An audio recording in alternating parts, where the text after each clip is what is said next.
Kita lagi ada di tempat di mana suhu politik tanah air mau panasnya mau dinginnya ditentukan di sini. Yes, benar banget Sobat Gaspol. Kita sudah berada di Gedung Dewan Perwakilan Rakyat Republik Indonesia.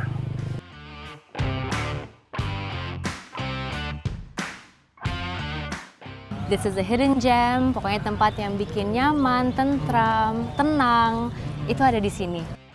Kita di DPR kan latar belakangnya macam-macam, partainya berbeda, mungkin pandangan terkait berbagai Masing-masing, hal berbeda, masing-masing. tapi kita disatukan di sebuah tempat, terkhususnya untuk yang beragama Islam ya. Jadi sepanas apapun berbuat di dalam, kita Ya. ngadem sama-sama di sini. Apalagi sekarang Ramadan kan, Kalau lagi Ramadan gini ada kegiatan apa, Mbak? ada kegiatan Semarak Ramadan.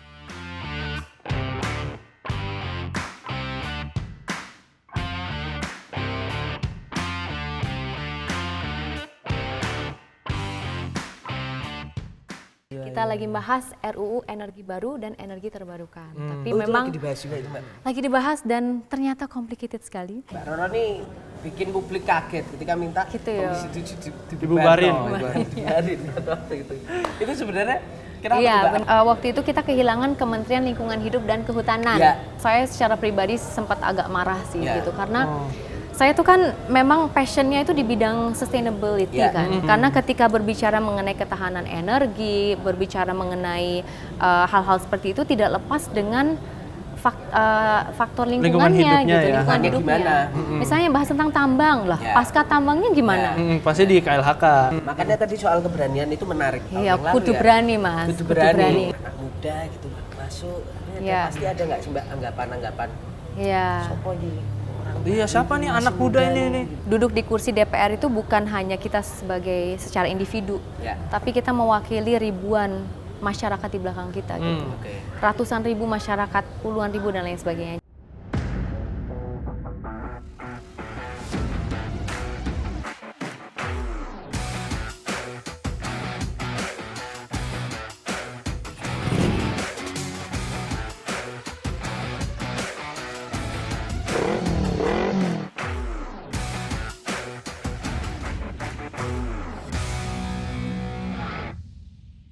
Sahabat Kompas.com, bertemu lagi bersama saya Tatang Gurito. Saya Vittorio. Kita bertemu di acara kelas Wahid Kompas.com, Gaspol ngobrol gas pasti nampol ya. Vito, hari ini kayaknya beda sama episode-episode Beda, friend. yang kemarin-kemarin ya. Gini kita lagi di mana, friend? Kita lagi ada di tempat di mana suhu politik tanah air mau panasnya mau dinginnya ditentukan di sini. Yes, benar banget Sobat Gaspol. Kita sudah berada di Gedung Dewan Perwakilan Rakyat Republik Indonesia.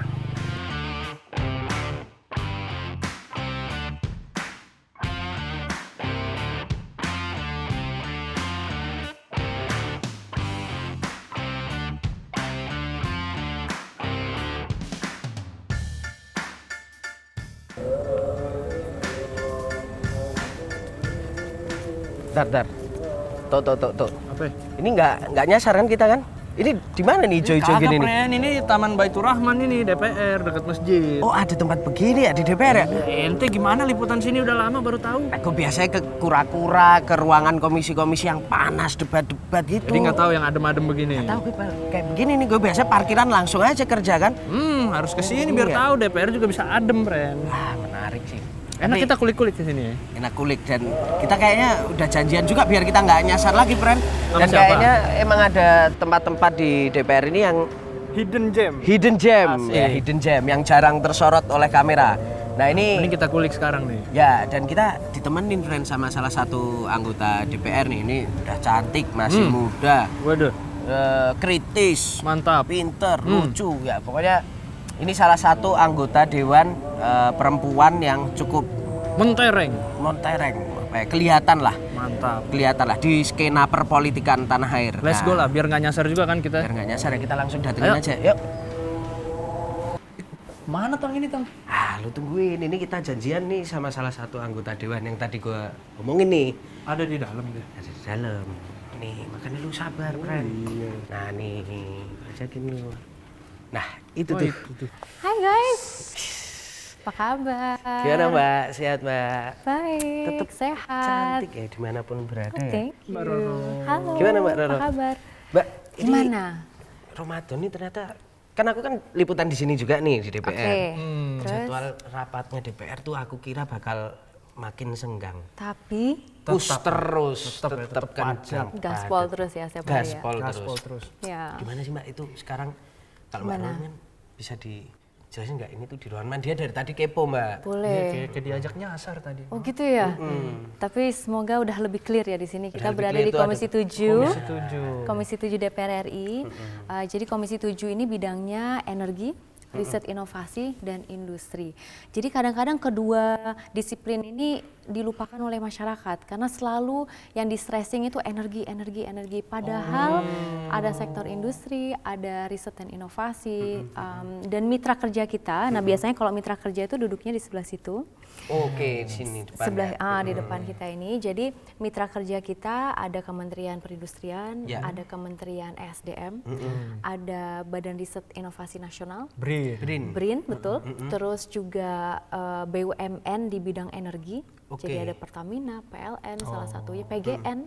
Itu mereka juga bagian dari mitra Komisi 7. Nah, biasanya mitra di sana anggotanya Nih, duduknya kanan kiri. Kanan Oh, kiri, kanan Mbak. kiri. Ini Ya. anggota. Dikepung berarti ya? Dikepung ya. Terus takut juga jadi mitra ya. Jadi anggota sebelah kanan, sebelah kiri bebas bisa duduk di mana saja. Jadi kita nggak ada assign seating, bisa milih. Lalu kemudian kalau pimpinan duduknya di sebelah sini. Oh, ini. Hence kenapa tulisannya pimpinan. Pimpinan. Tuh, Ini yang ketok palu.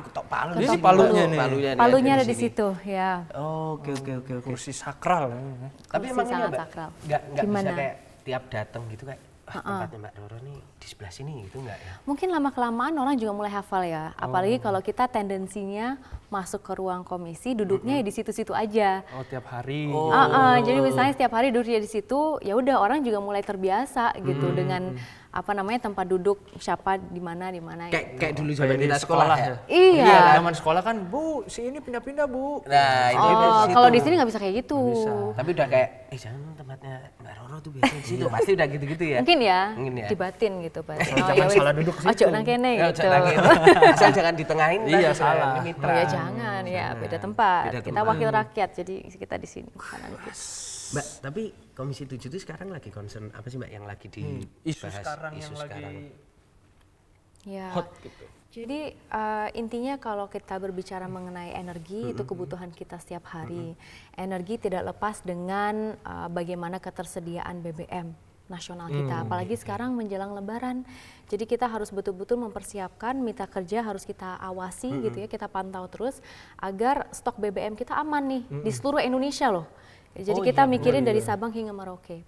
Terus kita juga kalau sektor energi ini lagi hangat dibahas tentang transisi energi. Jadi transisi energi itu kita udah berupaya nih untuk ngurangin emisi karbon. Kebijakannya juga udah jelas. Ada Undang-Undang Nomor 16 Tahun 2016. Negara Indonesia mau mengurangi emisi karbon. Jadi hal-hal yang tidak terlihat tapi sangat bahaya untuk kesehatan manusia, gitu ya. Karbon itu kan sesuatu hal yang di atmosfer kita yang tentunya tidak baik. Bisa dibilang kayak gitu in simple terms. Ini ya Mbak. Polusi. Kelihatan banget ya. Nah, itu salah satunya. Nah, maka dari situ target Indonesia adalah untuk mengurangi emisinya sebesar kurang lebih 32%. Oke. Awalnya 29% menjadi 32%. Jadi ada undang-undangnya, Mas. Kita lagi bahas RUU energi baru dan energi terbarukan. Tapi Oh, itu memang lagi dibahas juga itu Mbak. lagi dibahas dan ternyata complicated sekali. Itu tapi masuk prolegnas nggak Mbak? Langsung kepo ya? Iya, masuk Complicated-nya prolegnas kenapa ya kayak gitu? Masuk prolegnas sejak tahun 2020. Udah. Jadi wes udah rotok suwe ya, Mbak? lumayan Iya. rotok suwe, udah 4 tahun. Oh, itu perjuangannya Komisi 7. Itu perjuangan ya, kita, itu. kita berharap paling tidak ada sumbangsih dari kami semua untuk kembali lagi menciptakan masa depan yang berkelanjutan. Ya kan kamu gak minggir-minggir, nah itu kameranya di situ.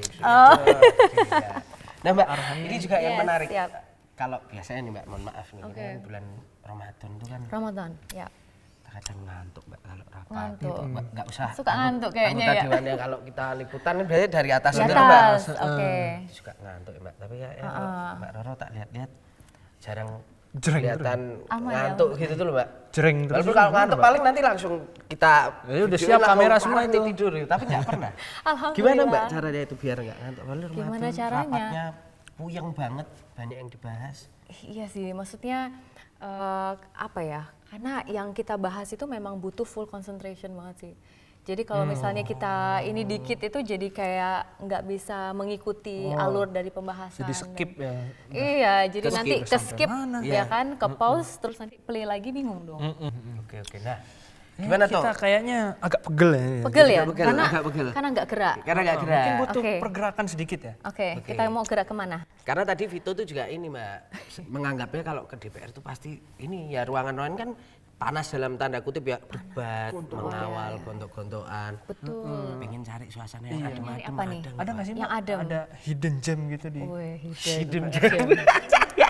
Yang adem-adem gitu Mbak. Adem gitu. Ada sebetulnya. Di mana Mbak? Coba Mbak. Mau aku antar? Boleh. Banget, mau banget. Ayo, Dong, let's go. Let's go. Let's go. Berang-berang bawa obat kita berangkat. Oke.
Ini apa ini Mbak? Oh ini ya. Jadi sekarang kita berada di Masjid Baitur Rahman. Ini loh tempatnya yang saya bilang tadi. Hidden gem. This is the hidden gem. Pokoknya tempat yang bikin nyaman, tentram, tenang.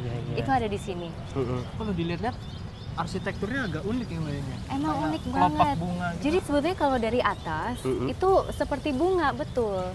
Oh iya ya Iya kan bener-bener. kayak bunga kan? Iya kayak bunga ini, bunga Tanjung. Kayak kelihatan Gitu. Jadi emang ini unik banget dan jarang kan kita ngelihat masjid seperti ini. Iya. Ya. Dan ini banyak yang nggak ngerti juga kalau mungkin banyak yang nggak ngerti kalau dalam DPR tuh ada masjid gini nih. Benar. Dan juga, jadi ini memang dibangunnya udah lama. Sama umurnya sama saya. Tahun berapa tuh Mbak? Tahun 93. Oh. Sama kayaknya ya. Ya, nggak saya lebih Sama, muda. sama. Oh gitu. Ya. Tahu gitu saya nggak ngaku umur ya. Nggak umur. Oh iya, udah Jadi dari 93 ya Mbak? Cukup lama, tapi alhamdulillah bermanfaat banget untuk masyarakat di sekitar. Jadi bukan hanya untuk teman-teman yang kerja di DPR tentunya, Oke. tapi ini open to the public. Bahkan hosting pernikahan, lalu kemudian apalagi sekarang Ramadan kan. Kalau lagi Ramadan gini ada kegiatan apa Mbak? Ada kegiatan Apa sih, Mbak, kemarin ini Semarak Ramadan. Ah, itu ngapain aja tuh Mbak? Jadi macam-macam di sini kan tentu sholat berjamaah, terus Ya. ada pengajian, ada kegiatan itikaf juga. Kalau kalian lihat di sebelah sana, Nah, aku tadi ada itu tenda-tenda ada ya? tenda. tenda. heeh. Nah itu juga untuk hosting Kayak kemah kegiatan gitu ya, itu, kecil-kecil. kemah-kemah, bisa merenung di sini. Dan kalian ngerasain banget kan, it's really peaceful. Ya. Apalagi hijau gitu kan. Suara Kicau Iya, burung, kicau enak, burung enak buat masih. bengong ya. Bengong, Buat Habis liputan, menikmati senja. bayangin gitu. menikmati senja. Baru tapi kan cerita dulu zaman dulu juga sering nungguin Bapak di sini. Bapak kan dulu juga anggota Betul. dewan ya. Jadi dulu sebetulnya saya udah kesini beberapa kali gitu. Dan memang tentram banget sih untuk sholat. Biasanya nunggu papa kalau selesai rapat itu kan setelah Isya ya. Ya. Jadi sholat dulu di sini sambil nunggu selesai terus pulang bareng. Kalau dulu kan saya masih SMA. Jadi bareng ya. Jadi sempatlah ada kalanya seperti itu. Jadi daripada nunggu di ruangan kan nggak ada orang. Ya, Iya, benar. iya, iya. Paling ada staff-staffnya Ya. ada di situ. Jadi saya biasanya kesini dulu mampir sholat, and it's honestly really peaceful. Kayaknya ubinnya lebih dingin dari masjid-masjid pada umumnya. Iya ya. Dan sebetulnya Baitur Rahman ini ada makna khusus. Oke. Oh. Jadi itu kan maksudnya itu kan kasih sayang ya. Jadi dan tentu itu luas banget Oke. tafsirannya dalam arti kata. Misalnya kita di DPR kan latar belakangnya macam-macam. Dari berbagai wilayah, lalu kemudian juga partainya berbeda, mungkin pandangan terkait berbagai Masing-masing, hal berbeda, masing-masing, iya. tapi kita disatukan di sebuah tempat, terkhususnya untuk yang beragama Islam Ya. ya, untuk beribadah di sini dan perbedaan-perbedaan itu udah nggak ada lagi gitu. Iya. Oh iya iya iya. Jadi sepanas apapun berbuat di dalam, kita Ya. ngadem sama-sama di sini. Kita ngadem bersama di Nah sini. Mbak, Betul. untuk program tadi Semarak Ramadan di DPR itu berarti Ya. masyarakat umum itu bisa ikut ya Bisa semuanya? ikut, Oh, bisa ikut. oke. Jadi ini sebetulnya mungkin itu yang nggak diketahui publik ya. Oke. Jadi di sini itu betul-betul terbuka untuk masyarakat dan Oke. kita juga punya fasilitas olahraga itu di belakang sana. Oke. Bisa olahraga tenis, ada gymnya juga, lalu kemudian ada lapangan basket bahkan di depan. Ya, ya, Ya, sebelah ya. sana. Terus ada futsal, Ya. terus apa lagi ya? Badminton bahkan ada gitu. Jadi ini betul-betul fasilitas yang sebetulnya terbuka buat umum. Oh, kita bisa ya ternyata ya? Bisa aja. Di sini nge-gym. Saya lah juga ya. sering sih biasanya main tenis. Tenis. Apalagi kemarin waktu pandemi, nyari Ya. kegiatan yang bisa tetap jaga Gerak. jarak. Mm-mm. Gitu. Puasa-puasa gitu tetap, Mbak? Kalau ini mau jawaban jujur atau Ya, jawaban jujur. kalau saya puasa ini lebih ke gym. Oh, malah Saya lebih ke nge-gym. Ya, jadi masih ya lari-lari treadmill gitu-gitu. Karena Ya, kalau kan, nggak jadi- olahraga nggak enak sih rasanya. Iya sih, mager ya, Ya. Mbak. Badan lagi kaku-kaku juga. Tuh. Ya, ya, ya. Gitu. So, Oke. this is it. Oke.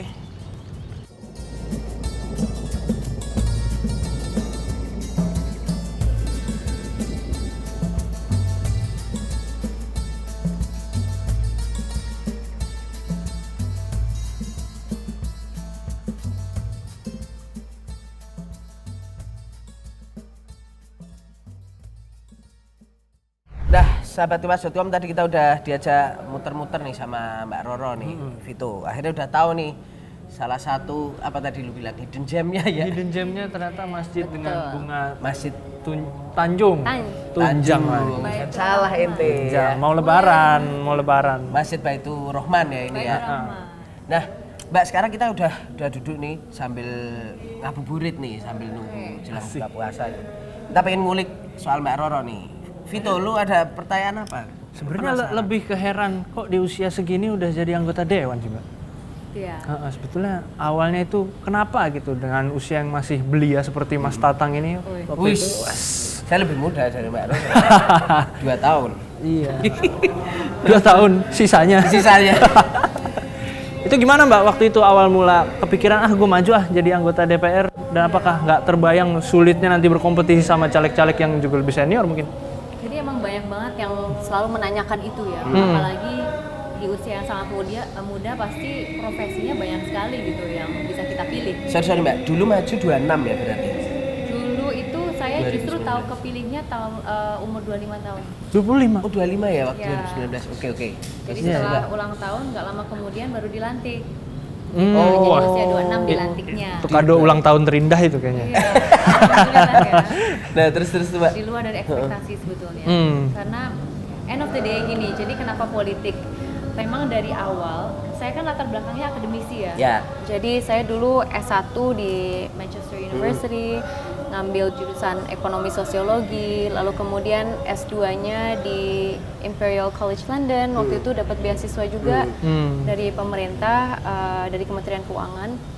Nah sejak itu saya tuh merasa kayak terpanggil gitu loh, apapun yang saya lakukan harus ada manfaatnya untuk bangsa dan negara Indonesia. Oke. Dulu awalnya saya akhirnya melakukan tesis saya tentang Indonesia gitu. Kembali lagi selalu temanya tentang lingkungan, lingkungan, sustainable development gitu. Dan tidak lama kemudian saya memutuskan, padahal tawaran untuk kerja di luar negeri itu juga ada waktu itu. Oke. Di Inggris waktu Di itu. Inggris Oke. ya, kerja di sana. Tapi terus saya kembali lagi gitu, merasa kayak hutang budi kan mas. Hutang budi, dan saya merasa ya saya harus kalau mau lebih leluasa berkontribusi untuk bangsa, saya harus balik ke Indonesia. Oke. Gitu. Apalagi kan kalau beasiswa LPDP banyak nih isunya. Ya. Iya, iya. Kadang-kadang dibilang kayak udah dapat biaya dari negara kok malah nggak balik gitu Iya. kan. Nah, saya tuh kepingin sekali mematahkan stigma-stigma seperti itu, dan memang pada dasarnya saya mempunyai panggilan gitu untuk balik. Oke. Oh. Nah, ketika balik waktu itu belum mikir kayak harus di jalur politik sebetulnya. Nah, itu dia. Karena akhirnya mendirikan sebuah institusi namanya The Indonesian Energy Environmental Institute. Ya. Jadi kombinasi antara sektor energi dan juga lingkungan gimana kembali lagi kita berupaya untuk menciptakan masa depan berkelanjutan. Oke. Kita bergandengan tangan dengan Kementerian SDM, Kementerian Lingkungan Hidup Iya. Kehutanan. Jadi saya udah familiar banget sebetulnya dengan mitra-mitra yang sekarang akhirnya saya harus setiap hari berkomunikasi sama mereka. Dan di situ saya lebih menyadari bahwa untuk melakukan perubahan tuh bisa gitu. Kebetulan dulu ada salah satu program andalan kita itu di Buton Tengah, Sulawesi Tenggara. Kita koordinasi dengan Pemda di sana untuk membantu mereka mengelola sampah gitu, agar bisa lebih bijak, lebih baik lagi. Kita juga itu kan top down approach-nya, bottom up approach kita kerjasama dengan anak-anak muda, anak-anak sekolah kita ajak ke pantai, salah satu pantai di sana untuk mengutin sampah, kolek sampah, dan juga akhirnya kita mempelajari, jadi ada statistiknya juga bahwa ternyata lebih dari 70% sampah itu plastik, Mas. Jadi memang kita ini permasalahan besar di negara Indonesia ini, dan waktu itu kita akhirnya koordinasi dengan pemerintah dan lain sebagainya untuk mendorong sebuah kebijakan. Nah itu kan sebuah pergerakan dari luar ke dalam. Sejak pengalaman itu saya merasa bahwa wow, ternyata luar biasa ya. Kita itu bisa melakukan perubahan di satu tempat. Tapi dari titik itu saya menyadari bahwa kalau mau melakukan yang lebih berdampak secara masif gitu ya, merancang sebuah kebijakan atau apapun itu ya, suka tidak suka kita harus masuk di dalam sebuah sistem. Tapi itu karena influence Bapak juga nggak yang memang sudah pasti orang tua punya peran gitu. Dan saya anggap itu sebagai privilege. It's something I have to admit. Privilege dalam arti kata bahwa saya memang dibesarkan di dunia politik ini, dan tapi di samping itu saya melihat sosok ayah gitu ya sebagai figur yang patut untuk dicontoh. Karena dengan begitu saya justru belajar awal tentang apa itu DPR, apa itu kunker, apa itu reses, apa sih maksudnya untuk berkomunikasi dengan masyarakat. Oh ternyata komunikasinya itu harus dengan cara yang berbeda-beda loh. Ketika kita berbicara misalnya di Jakarta berbeda dengan bagaimana kita berbicara di daerah. Nah kalau di daerah saya logatnya juga berubah, Mas. Gitu. Jadi gimana? Jadi Jatim. Jadi kalau misalnya ketemu masyarakat, terus pun di panjenengan kabaripun. Padahal lahir besar di Jakarta. Lahir, jadi aduh complicated nih. Jadi lahirnya Jakarta. Kalau latar belakang orang tua saya Jawa Timur. Papa backgroundnya oil and gas, dulu kerja di perusahaan minyak lah. Dan kita pindah-pindah ke beberapa negara. Jadi saya 13 tahunan kurang lebih itu di luar negeri, Mas, justru. Berarti bisa bahasa apa aja, Mbak? Sedikit lah ya, bahasa dikit-dikit Prancis, bahasa Mandarin, tapi benar-benar dikit-dikit ya, realitas di sini. Dan itu udah cukup lama, 13-an tahun gitu. Makanya kenapa saya tuh kekeh banget kemarin setelah S2-nya. Saya merasa udahlah ini waktunya saya harus betul-betul all out kerja di Indonesia pulang gitu, melakukan perubahan di Indonesia. Tapi apa, Mbak, bedanya tantangannya ketika masih di luar sama sekarang udah di dalam? Di Indonesia maksudnya? Di dalam DPR. Oh di DPR-nya, oke. Jadi tentunya banyak ya. Kalau misalnya kalau papa saya selalu mengajarkan saya, kamu harus aktif di DPR. Jadi harus menggunakan hak suara, hak bicara. Karena itu adalah setiap hari di DPR itu bagian dari sejarah. Kenapa saya bilang seperti itu? Karena misalnya tadi kan kita keliling tuh ke komisi, dan di situ kita ngelihat layar untuk kesimpulan rapat. Nah, setiap kesimpulan rapat itu kan dampaknya ke masyarakat gitu. Misalnya gimana keputusan mengenai subsidi BBM, bagaimana untuk subsidi listrik, lalu kemudian juga bagaimana tentang program-program kemasyarakatan, bagaimana kita berupaya menciptakan masa depan berkelanjutan, semuanya ada di situ gitu. Dan ketika kita berbicara itu menjadi sebuah kesimpulan, itulah letaknya sejarah kita gitu. Sudah jadi kesimpulan rapat itu ya. Dan jauh lebih cepat gitu, Mas, yang saya rasakan ya.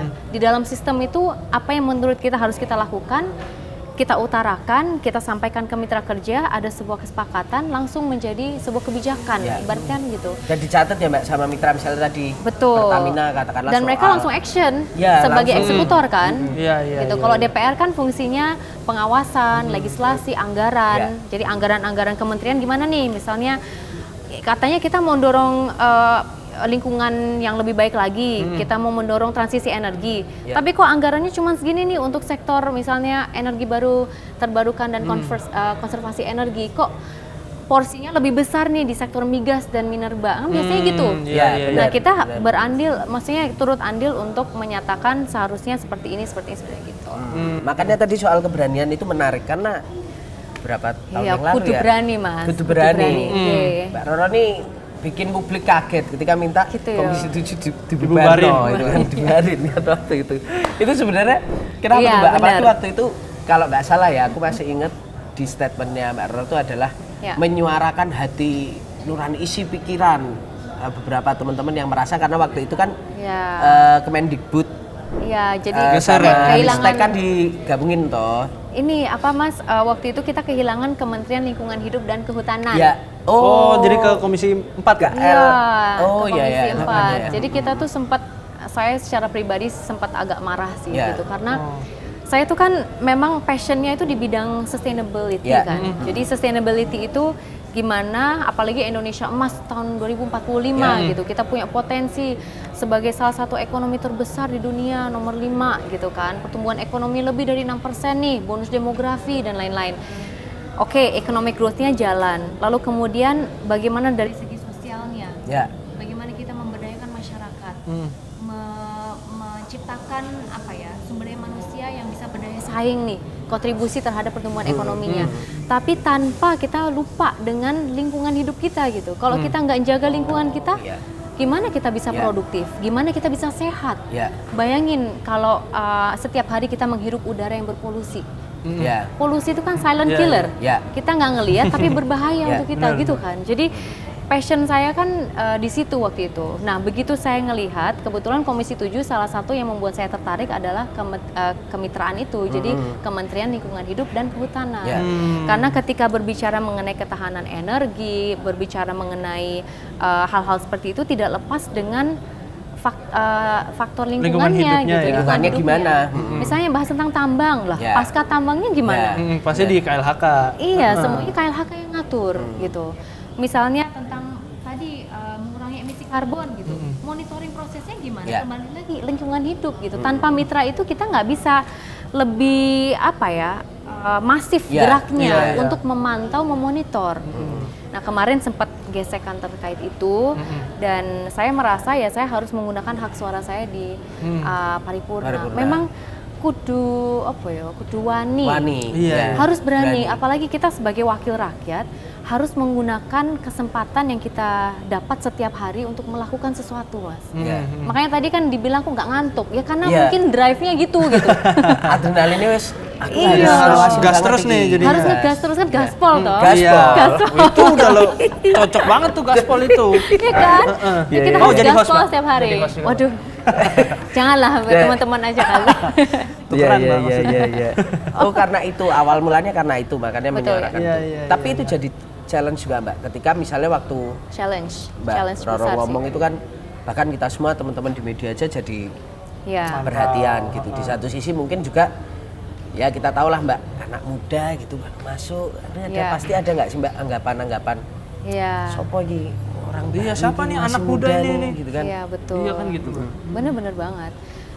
Tapi kembali lagi ke tadi, faktor di mana kita harus berani gitu. Kita harus melihat bahwa duduk di kursi DPR itu bukan hanya kita sebagai secara individu, Ya. tapi kita mewakili ribuan masyarakat di belakang kita gitu. Oke. Ratusan ribu masyarakat, puluhan ribu dan lain sebagainya. Jadi kita harus kembali lagi gimana kita bisa bermanfaat untuk betul-betul mempersiapkan masa depan yang terbaik buat mereka. Iya. Gitu. Oke.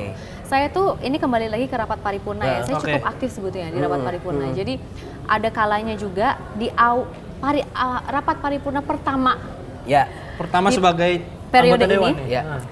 mengusulkan agar DPR tidak lagi menggunakan botol-botol plastik. Oh, iya. Karena kalau penting loh kita punya target besar lingkungan dan lain sebagainya, tapi kita nggak melakukan aksi di dalam, kita harus menjadi contoh dong untuk masyarakat, kan ibaratnya gitu.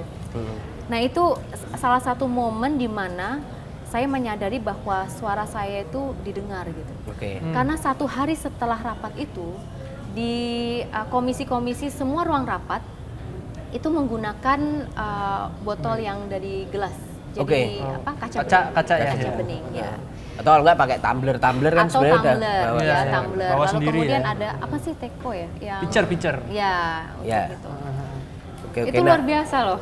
Kelihatannya kayak aksi kecil ya, kecil itu tapi perubahan-perubahan signifikan loh kecil itu ya. sebenarnya. Insya Allah signifikan. Kan misalnya berapa anggota dewan berapa, mitra berapa orang sekali rapat, Dikali berapa, sehari, seminggu. Betul. Benar. Nah ini ada pertanyaan titipan tuh, Vito tuh. Iya katanya. Mana? Itu dia. Kalau tidak jadi anggota DPR mau ngapain? Wow. Oh, ini. Sebenarnya sih kalau Mbak Roro kan bisa ngapain aja, mau di Waduh. dalam mau di luar. Wah. Gaspol terus nggak sih? Insya Allah. Kalau saya tuh prinsipnya gini, dari awal saya masuk di DPR dan selalu ditanya kan, orang itu selalu nanya gitu, what is your purpose? Karena dalam melakukan segala sesuatu hal kita harus punya purpose itu gitu, because that's what drives us to keep going gitu kan. Untuk gaspol terus kita harus punya purpose itu tadi gitu. Iya. Dan kalau buat saya, apapun amanah yang diberikan, apapun itu, saya ingin menjadi orang yang bisa bermanfaat untuk orang yang banyak. Oke. Jadi tidak semata-mata hanya memandang jabatan aja gitu. Tapi pokoknya apapun yang dikerjakan itu harus ada manfaatnya untuk orang lain dan harus bisa membuat orang lain itu tersenyum gitu. Oh, oke. In whatever capacity. Ya. Jadi apapun kalau itu jadi dewan ataupun enggak. apapun itu, dan tentu takdir kan yang nentuin semua Tuhan ya. Iya. Jadi kita go with the flow, yang penting tetap berkontribusi gitu. Bener. Iya, Tetap iya. gaspol. Gaspol. Itu yang pasti harus tetap gaspol. Benar ya. Nah, kita agak ke ini termasuk udah di penghujung nih Vito ya. Iya. Apa itu Oke. Vito tuh? Cerita Ramadan dan mudik. Wah iya, kita harus mengingat kembali. Udah mau lebaran nih Mbak. Bentar lagi loh. Iya. Terasa nggak sih? Oh my God. Ada ini gak sih Mbak? Tradisi biasa nggak sih Mbak? Ya. Mudik kemana Mudik gitu? kemana dan Kalau apa yang mudik- dikangenin? Kalau mudik itu kita selalu ke Jawa Timur, ke Oke. Surabaya, karena sebagian besar dari keluarga ada di sana. Oke. Gitu. Jadi tentunya selalu senang lah kumpul dengan keluarga. Apalagi di saat kita kan sibuk, misalnya sibuk dengan keseharian kita, bisa ngumpul itu sesuatu hal yang sangat mahal menurut saya. Iya, kan? benar Oke. sih. Gitu. Itu yang pertama. Terus mungkin Tapi pernah juga nggak Mbak? Kan 13 tahun di luar. benar ya. Terus akhirnya ngerasa, aduh Lebaran tapi nggak bisa pulang ke Indonesia dan Waktu dulu di luar banget. ya? Iya, Waktu nyesek dulu. atau entah waktu kuliah atau waktu. Pernah sih. Jadi Itu pernah gimana, Mbak? satu saat itu saya justru Idul Fitrinya di luar negeri. Waktu itu gini, saya tuh ngambil postgraduate course sebelum ngambil S2. Jadi ada semacam certificate program gitu in the summer. Kuliahnya di Harvard waktu itu. Oke. Nah, waktu kuliah di sana itu kok pas waktunya puasa. Dan bertepatan di musim panas. Wah. Bisa dibayangkan Iya. bangunnya sahurnya harus berhenti jam 3.30-an. Buka Bukanya puasanya jam 9.30 Wah, respect. Gila. Gitu Itu kalau kata orang Jatim soro ya. Oh, gitu Soro ya. banget itu. Soro banget itu. Tapi Ya, itu, wah, you know gila. what? Itu pengalaman yang sangat mengesankan buat saya di bulan Ramadan. Dan saya tuh betul-betul merasakan betapa luar biasanya komunitas Muslim yang ada di luar negeri gitu ya. Oke. Karena di sana kan bukan hanya, bahkan orang Indonesia yang dikit banget, nggak ada bahkan waktu saya di sana. Kebetulan aja ya. Yang di kebetulan. waktu di Harvard itu Yang pas kuliah di sana itu kebanyakan dari mana ya? Ada sebagian dari Malaysia, ada sebagian dari Timur Tengah, ya. dari Middle East ya gitulah. Tapi tetap ngerasa Pokoknya sendiri nggak sih, Mbak? Pakistan, India itu Iya, juga iya. ada. Jadi akhirnya kita tuh saling menguatkan gitu loh. Oh, Sahurnya saya saling menguat, bareng, ya. alhamdulillah dikasih sama sekolah. Jadi mereka nyediain sahur. Terus during the day kita tetap kuliah dan lain sebagainya. Malamnya buka puasa juga disediakan makanan. Sampai hingga taraweh. Saya tuh ingat taraweh setiap hari selesainya kurang lebih jam 12 malam. 12 malam terus langsung balik istirahat. Wih, sudah Udah beduk, buka, baru mau nanya di Guys, Harvard. Ya. ternyata sudah waktunya berbuka Sudah puasa. waktunya berbuka puasa.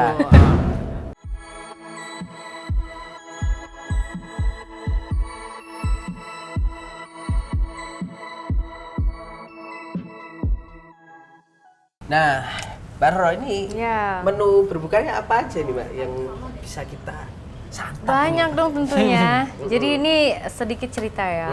Kalau favoritku nggak tahu kenapa setiap kali buka puasa, tentu yang pertama kurma. Oke. Oke. Jadi kurma, lalu kemudian di sini ada kolak.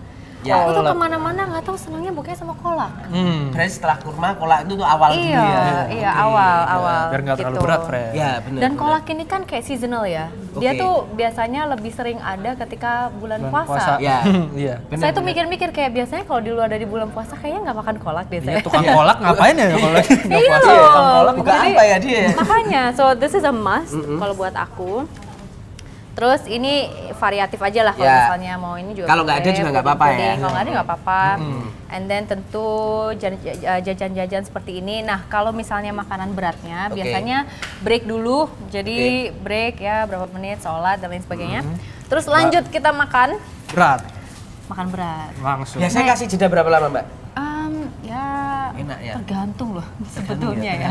Kondisi perut. Nah, karena ada kalanya juga langsung pernah. Oh, oke. Tapi ada kalanya juga jeda dulu ya 15 menit, 20 menit, terus lanjut lagi. Lanjut. So, ini ada soto Lamongan. Ini soto. Jadi ini Kampungnya soto Mbak khas Roro ini. Lamongan, dapilku, daerah pemilihan Iya, Lamongan. masyarakat yang aku cintai. Iya, Honestly, they are my heart and soul. Jadi, Wah. my purpose adalah untuk bisa selalu memperjuangkan hak-hak mereka lah intinya gitu. That's what keeps me going. So, ini soto Lamongan enak banget dan ini khas dan bisa ditemukan di mana-mana loh ternyata bener. soto Lamongan Iya. itu. Banyak. Jadi kebanggaan Lamongan Pride. Diaspora. Lamongan Pride.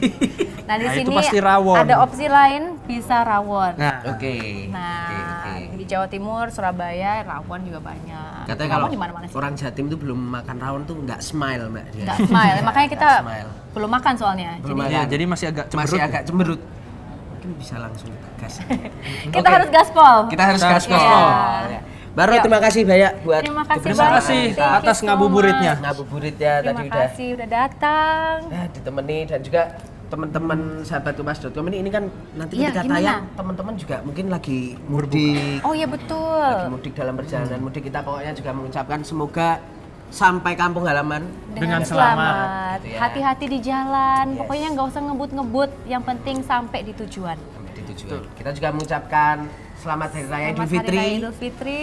Ya, jadi tetap Mohon maaf lahir dan batin dulu dong. Oh iya, mohon maaf lahir dan batin ya Mohon teman-teman, maaf lahir dan sorry ya. batin. Mohon Semoga maaf lahir dan batin. Semoga apa tuh, Mbak? berkah tentunya dan amal ibadahnya diterima oleh Allah Subhanahu wa taala. Amin. Gitu ya, sahabat kumas.com, terima kasih banyak. Saya Tala Gurito. Saya Vittorio. Kita ucapkan terima kasih. Tetap ngegas dan tetap nampol. Bye.